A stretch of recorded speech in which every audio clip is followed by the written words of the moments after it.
அனைவருக்கும் வணக்கம். நம்மளுடைய மாடர்ன் சர்வே இன் தமிழ் யூடியூப் சேனலில் டிஎன்பிஎஸ்சி மூலமாக வெளியாகக்கூடிய ஒவ்வொரு அறிவிப்புகளையும் நம்ம முறையாக அப்லோட் பண்ணிட்டே இருக்கோம்.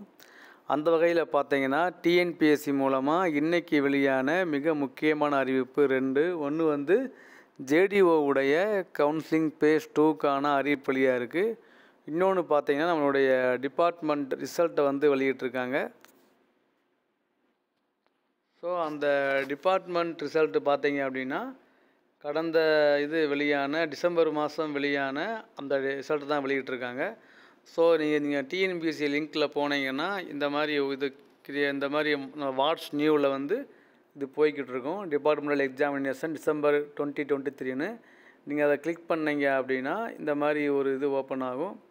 அதில் பார்த்தீங்கன்னா நம்மளுடைய டிபார்ட்மெண்டல் எக்ஸாம் ரிசல்ட் வந்து நீங்கள் டிஸ்பிளே ஆகும், நீங்கள் பார்த்துக்கலாம். ஸோ டிபார்ட்மெண்டல் எக்ஸாம் வந்து தெரியும், கவர்மெண்ட்டில் ஒர்க் பண்ணுறவங்க கவர்மெண்ட்டில் ஒர்க் பண்ணாதவங்க அப்படின்னு எல்லாருமே இந்த எக்ஸாம் எழுதலாம். ஆனால் கவர்மெண்ட்டில் ஒர்க் பண்ணுறவங்களுக்கு தான் இது யூஸ்ஃபுல்லாக இருக்கும். அதில் இன்னொரு மிக முக்கியமான விஷயம் என்ன அப்படின்னா, இது ஒவ்வொரு வருஷமும் டூ டைம் இந்த எக்ஸாம் கால் பண்ணுவாங்க. டிசம்பர் அப்புறம் இந்த மே மாதம் கால் பண்ணுவாங்க. ஸோ இப்போ தான் இந்த டிபார்ட்மெண்ட் எக்ஸாமுக்கு அப்ளை பண்ணக்கூடிய லிங்க் ஓப்பன் ஆச்சு. ஸோ இது கடந்த முறை டிசம்பர் மாதம் எழுதின எக்ஸாமுக்கு ரிசல்ட் இப்போ வெளியிட்டிருக்காங்க. இதில் போய் நீங்கள் கிளிக் பண்ணிங்கன்னா நீங்கள் உங்களுடைய நம்பரை நீங்கள் அது இந்த மாதிரி ஓப்பன் ஆகும். அதில் உங்கள் நம்பரை நீங்கள் டைப் பண்ணிங்கன்னா நீங்கள் பார்த்துடலாம். உங்களுடைய எல்லா டீட்டெயில் எல்லாமே இருக்கும். அந்த எக்ஸாம் எழுதினவங்களுக்கு தெரியும் எங்கே எப்படி பார்க்கணும், என்ன செய்யணும்னு சொல்லி.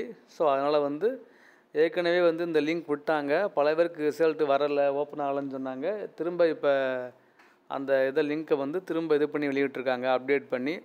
ஸோ ரிசல்ட்டு டிபார்ட்மெண்ட் ரிசல்ட்டு பார்த்தவங்க ஓகே, தெரியலை வரலை அப்படிங்கிறவங்களுக்கு இப்போ எல்லாமே கிளியராக இருக்கும். ஏன்னா அவங்களே போட்டிருக்காங்க அப்டேட்டட் ஆன் 9 மே அப்படின்னு போட்டிருக்காங்க இல்லையா. அதனால் ஏற்கனவே ரிசல்ட்டு வர லிங்க் ஓப்பன் ஆகலை, தெரியலை அப்படிங்கிறவங்களுக்கு இதில் ஓப்பன் ஆயிரும். So department exam only for டிபார்ட்மெண்ட்டில் ஒர்க் பண்ணுறவங்களுக்கு அடுத்த ப்ரமோஷனுக்கான ஒரு எக்ஸாம் தான் அது. ஸோ அதனால் அவங்களுக்கு தான் இது பயனுள்ளதாக இருக்கும். ப்ரைவேட்டில் உள்ளவங்க எழுதினாலும் அவங்களுக்கு எந்த வகையில் இது பயனளிக்கும் அப்படின்னு நம்ம யோசிக்கணும், அவ்வளோதான். ஸோ பாருங்கள், யூஸ் பண்ணுங்கள், உங்களுடைய ஃப்ரெண்ட்ஸுக்கு ஷேர் பண்ணுங்கள். தேங்க்யூ.